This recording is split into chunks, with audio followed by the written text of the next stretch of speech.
आज हमारा जो टॉपिक है वो है how to read IR spectra. जैसा कि स्क्रीन पर दिखाई दे रहा है, एक आपको स्पेक्ट्रम दिखाई दे रहा है, दूसरा आपका टॉपिक दिखाई दे रहा है। अपना आज का टॉपिक रीड आईआर स्पेक्ट्रा। कि हम कोई भी कंपाउंड का जब आईआर लेते हैं, आईआर एनालिसिस करते हैं, तो मोस्टली नॉर्मली हम जानते हैं कि आईआर स्पेक्ट्रा क्यों लिया जाता है। मोस्टली फंक्शनल ग्रुप आइडेंटिफिकेशन के लिए, फंक्शनल ग्रुप इसमें प्रेजेंट है या नहीं है, नाइट्रो ग्रुप प्रेजेंट है या बेंजीन रिंग प्रेजेंट है, या कीटोनिक ग्रुप प्रेजेंट है, या एल्डिहाइड प्रेजेंट है, आपके एस्टर प्रेजेंट है, या फिर आपके ईथर प्रेजेंट है। ये आपका ग्रुप आइडेंटिफाई होता है कि ग्रुप फंक्शनल ग्रुप इसमें कौन सा प्रेजेंट है। उसके बाद में आप फर्दर एनालिसिस के में जाते हैं। तो मोस्टली क्या होता है, जब आप रिएक्शन लगाते हैं तो आपको ये पता होता है कि वैसे तो भाई मैंने क्या कौन सा फंक्शनल ग्रुप इसमें एडिंग करवाया है, या इसमें से कौन सा मोलिक्यूल्स है वो एलिमिनेट हुआ है। पर्टिकुलर उससे आईआर स्पेक्ट्रा से आप ये देखते हैं कि पर्टिकुलर मेरा जो ग्रुप है वो इसमें ऐड हो चुका है, या मतलब जो उसका इंडिकेशन उसका पीक शो करता है, या उसमें एलिमिनेशन हुआ है। अगर किसी ग्रुप का तो पीक वहाँ से डिसअपियर हो जाता है। तो मोस्टली हम ये देखते हैं कि हमारा जो रिएक्शन है वो कंप्लीट हुई या नहीं हुई है। तो इसके लिए हम आईआर स्पेक्ट्रा लेते हैं। आईआर इंस्ट्रूमेंटेशन की बात करें तो मैंने पहले वीडियो बना चुका हूँ और उसका वीडियो आप देख सकते हैं जाके। परंतु आज हम केवल हमारा टॉपिक है आईआर स्पेक्ट्रा को कैसे पढ़ा जाए, मतलब कैसे आपको पता लगे, देखते ही कैसे पता लगे कि इसमें ये हमारा रिएक्शन कंप्लीट हो चुका है या रिएक्शन नहीं हुआ है, या पर्टिकुलर जिसमें ग्रुप से जो है फंक्शनल ग्रुप है वो प्रेजेंट है या नहीं है। तो आज हमारा जो टॉपिक के अकॉर्डिंग में बात करूं तो स्पेक्ट्रा है, इसमें जो पीक्स दिखाई दे रहे हैं इसके नीचे रेंज लिखी हुई है 4000 टू 600 सेंटीमीटर इनवर्स। मोस्टली जो रेंज है वो है मिड आईआर की जिसे बोलते हैं अपन। एक तो नियर आईआर होता है, एक मिड आईआर होता है, एक फार आईआर होता है। मोस्टली जो मिड आईआर होता है वो आपके फंक्शनल ग्रुप आइडेंटिफिकेशन के लिए यूज में आता है। उसमें फंक्शनल ग्रुप आप देख सकते हैं, उसमें फंक्शनल ग्रुप के पीक आते हैं। तो मोस्टली इसका जो रेंज होता है फंक्शनल ग्रुप का, जो मिड आईआर का रेंज होता है वो होता है 4000 सेंटीमीटर इनवर्स से लेकर के और 600 इनवर्स तक। ये दो भागों में बटा होता है। मोस्टली ध्यान रखना आप, सबसे इंपॉर्टेंट चीज है कि इसके दो डिवाइडेशन है। पहला 4000 से लेकर के 15000 तक, 4000 से लेकर के 15000 तक जो एरिया होता है, जो रीजन होता है वो होता है फंक्शन ग्रुप रीजन। और जो 15000 से लेकर के 600 तक का जो रीजन होता है वो होता है फिंगरप्रिंट रीजन।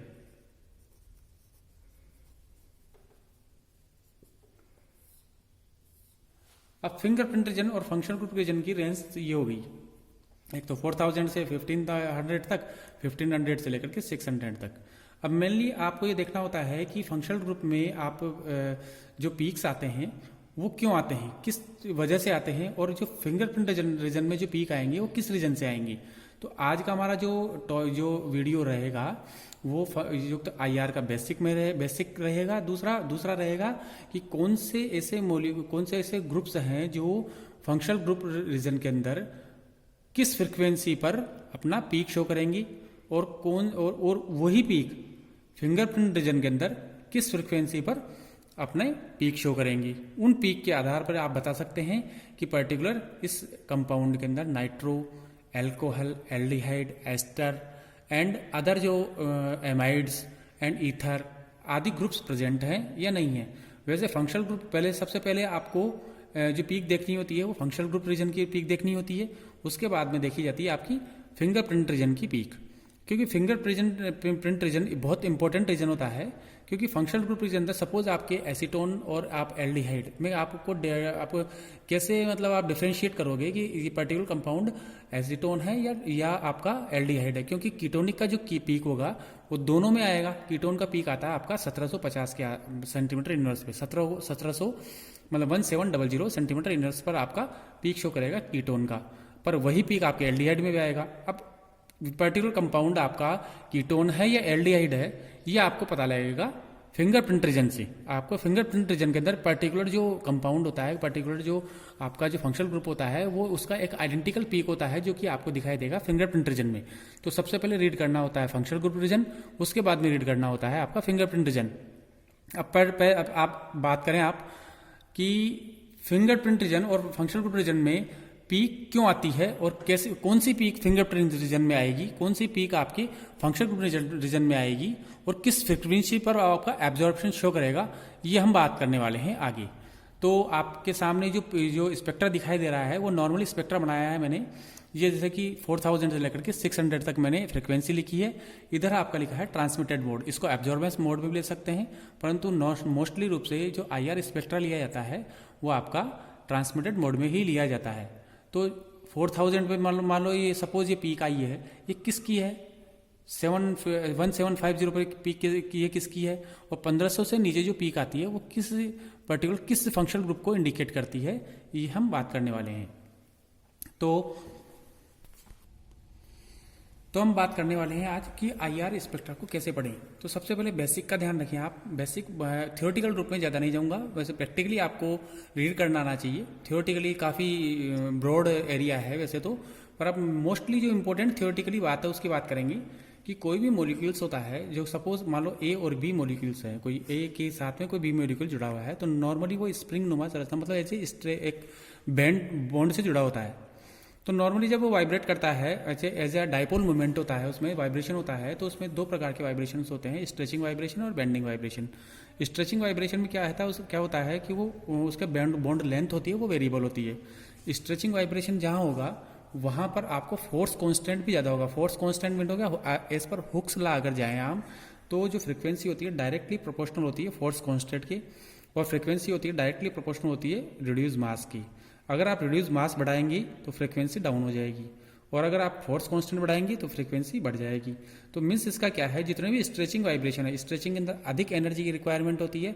मीन्स होता है कि आपके जो स्ट्रेचिंग जितने भी बैंड्स होंगे, स्ट्रेचिंग अगर जितने भी पीक होंगे वो शो करेंगे आपको फंक्शनल ग्रुप रीजन, मतलब हायर फ्रिक्वेंसी की तरफ। हायर फ्रिक्वेंसी मीन्स क्या हुआ आपका 4000 से 1500 सेंटीमीटर इनवर्स तक, इस रेंज में आपके जितने भी पीक आएंगे that is the stretching peak. जो स्ट्रेचिंग की वजह से जो पीक आ रहे हैं वो आएंगे आपके 4000 सेंटीमीटर इनवर्स से लेकर के 15000 इनवर्स की इस इनवर्स तक। क्योंकि स्ट्रेचिंग के अंदर अधिक एनर्जी की रिक्वायरमेंट होती है, तो निश्चित रूप से जिसका एनर्जी अधिक रिक्वायरमेंट होगा वहां पर आपका फोर्स कांस्टेंट ज़्यादा होगा, फोर्स कांस्टेंट ज़्यादा होगा तो आपका फ्रिक्वेंसी ज़्यादा होगा, फ्रिक्वेंसी ज़्यादा होगा तो निश्चित आपका अधिक फ्रिक्वेंसी पर आपके पीक आपके शो करेंगे। बेंडिंग में क्या होता है कि मॉलिक्यूल्स में बॉन्ड एंगल जो होता है वो चेंज होता है, इसके अंदर मतलब एनर्जी की रिक्वायरमेंट कम होती है, तो निश्चित है जहाँ पर एनर्जी की रिक्वायरमेंट कम होती है वहाँ पर आपका फ्रिक्वेंसी भी कम होगा।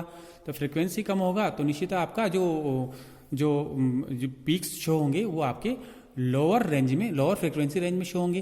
तो निश्चित आपका जो पीक्स आएंगे वो आएंगे आपके 15000 से नीचे वाले एरिया में। मीन्स आगे आपका जो एरिया होगा इसका बेंडिंग पीक आएंगे वो आएंगे आपके 1500 से 600 सेंटीमीटर इनवर्स में। तो कंक्लूजन क्या निकला है, जितने भी स्ट्रेचिंग पीक हैं वो आपको शो करेंगी as a functional group region के अंदर, मीन्स 4000 से 1500 के बीच में। जितने भी बेंडिंग पीक हैं वो आपके किस रीजन में शो करेंगे, 1500 सेंटीमीटर इनवर्स से 600 सेंटीमीटर इनवर्स तक। मीन्स हो गया स्ट्रेचिंग के अंदर अधिक एनर्जी की रिक्वायरमेंट होती है, अधिक एनर्जी की रिक्वायरमेंट है मीन्स फोर्स कांस्टेंट ज़्यादा है, और बेंडिंग के अंदर कम एनर्जी की रिक्वायरमेंट मीन्स फोर्स कांस्टेंट कम है तो फ्रिक्वेंसी भी कम होगी। तो ये आपका बेसिक स्ट्रक्चर है कि स्ट्रेचिंग पीक कहाँ मिलेंगे आपको और बेंडिंग पीक कहाँ मिलेंगी। अब सेकंड प्रायोरिटी हम हुक्स लॉ के अकॉर्डिंग देख लें कि हुक्स लॉ के अंदर जितने भी रिड्यूस मास की बात करें, अगर आप जो मास बढ़ाते जाएंगे तो आपकी फ्रिक्वेंसी डाउन हो जाएगी। अगर आपका हायर मॉलिक्यूल्स का मास अगर अटैच है किसी मॉलिक्यूल्स के साथ में तो वो डाउन फ्रिक्वेंसी पर अपना पीक शो करेगा। ये सेकंड आपको बात याद रखनी है। पहली बात तो ये बात रखनी स्ट्रेचिंग पीक कहाँ आएंगी, बेंडिंग पीक कहाँ आएंगी, और तीसरा है मास बढ़ाने पर फ्रिक्वेंसी डाउन होगी। ये तीन बातें आपको इंपॉर्टेंट है जो आपको बेसिक पता होना चाहिए। अगली बात है बेंडिंग और स्ट्रेचिंग। स्ट्रेचिंग दो टाइप की होती है, एज ए सिमेट्रिक और एसिमेट्रिक। फॉर एग्जाम्पल उसका बात नहीं करेंगे ज़्यादा। बेंडिंग पीक होती है जो मुख्य रूप से सीजरिंग होती है, इसका रॉकिंग होती है, ट्विस्टिंग होती है। तो ये आउट ऑफ प्लान और इन प्लान, मतलब बेंडिंग के जितने पीक हैं आपको वो मिलेंगे आपको फिंगरप्रिंट रीजन में, मीन्स 1500 से लेकर के 600 के बीच में। अब कौन सा मॉलिक्यूल्स कहाँ पीक शो करेगा, पर्टिकुलर जो भी कंपाउंड का जो भी फंक्शनल ग्रुप होते हैं वो पर्टिकुलर एक फ्रिक्वेंसी पर ही एब्जॉर्ब करते हैं, तो ये उनकी नेचर होती है। तो निश्चित है उस नेचर के अकॉर्डिंग ही वो जो फंक्शनल ग्रुप होगा वो उसी एब्जॉर्बेंस उसी मतलब फ्रिक्वेंसी पर अपना रेडिएशन एब्जॉर्व करेगा और अपना वाइब्रेशन करेगा, मतलब उसके अंदर डायपोल मूवमेंट में चेंज होगा, डायपोल मूवमेंट में चेंज होगा तभी IR एक्टिव होगा। तो निश्चित है ये सारी बातें आपको नॉर्मली बेसिक रूप से पता होनी चाहिए। अब आगे बात करते हैं कि मोलिक्यूल्स कहाँ कहाँ पर कौन कौन से मोलिक्यूल किस किस फ्रिक्वेंसी पर अपना पीक शो करते हैं। हाँ, तो हम बात कर रहे थे कि स्ट्रेचिंग पीक आपको मिलेगा 4000 से लेकर के 500 सेंटीमीटर यूनिवर्स तक, और बेंडिंग मिलेंगे आपको पीक 500 सेंटीमीटर यूनिवर्स से लेकर के 600 सेंटीमीटर यूनिवर्स तक। अब नॉर्मली एक स्पेक्ट्रा देख रहे हैं आप, जिसमें मान लो सपोज आपका कोई कंपाउंड का स्पेक्ट्रा आता है, तो इसके अंदर जो आपको सबसे पहले देखना होगा, फर्स्ट इंपॉर्टेंट चीज़ है आपका 2 भागों में डिवाइड कर लो पहले तो इस रीजन को, कि 4000 से लेकर के 1500 सेंटीमीटर यूनिवर्स तक का जो एरिया होगा, ये एरिया होगा आपका फंक्शनल ग्रुप का, और ये एरिया होगा आपका फिंगरप्रिंट का।